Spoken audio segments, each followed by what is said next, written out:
Thank you. Thank you, Chairman. I really appreciate being able to be here today. As a former member of this committee, it's a privilege to wave on for this hearing and discuss some of the issues critically important to our readiness. One of my roles in Congress is serving as the co-chair of the House Military Depot and Industrial Facilities Caucus alongside my colleague, Matt Cartwright from Pennsylvania. Our government-owned, government-operated depots are essential to the repair and maintenance of our nation's weapon systems. They operate during times when it is not profitable for private industry to do so and enable military services to maintain key capabilities in times of both peace and war. However, minimum investment requirements designed only to sustain depot performance have left most depots in poor condition, as we all know and have discussed today, relying on outdated equipment for past service past its life. Among other things, a 2022 GAO report confirmed that delays in depot maintenance limit the Air Force's ability to keep aviation units ready by reducing the number of aircraft available to squadrons for full spectrum training.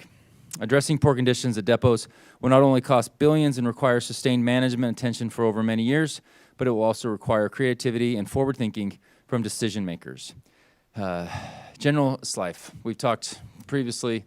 I represent Hill Air Force Base, Air Logistics Complex, all of the maintenance and sustain work that's done there, that's been done for so many years, and with a great relationship with the community as well as the Air Force.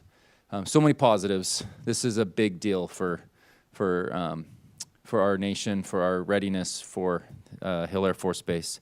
How can the Air Force ensure they account for future technological demands, changing labor needs, and threats to facility security when modernizing our depots and air logistics complexes? Thanks for the question, Congressman. We have a roadmap for depot modernization. In response to a previous question, I talked about the Air Force's absolute commitment to holding on to 3 depots, provides a valuable national asset in terms of government-operated depot capacity. But we recognize that we need to modernize these. Part of this is the IT systems, making sure we have a heavy investment in the data underpinning that is required for all of our sustainment work. But it's also the basic hardware that goes into the depot. And so we've got a roadmap that talks about how we will keep all 3 of our depots modernized. And so be happy to provide that to you separately, Congressman. With respect to specifically Hill and the Ogden Air Logistics Complex there, as you know, that is front and center for most of our fighter platforms. Right.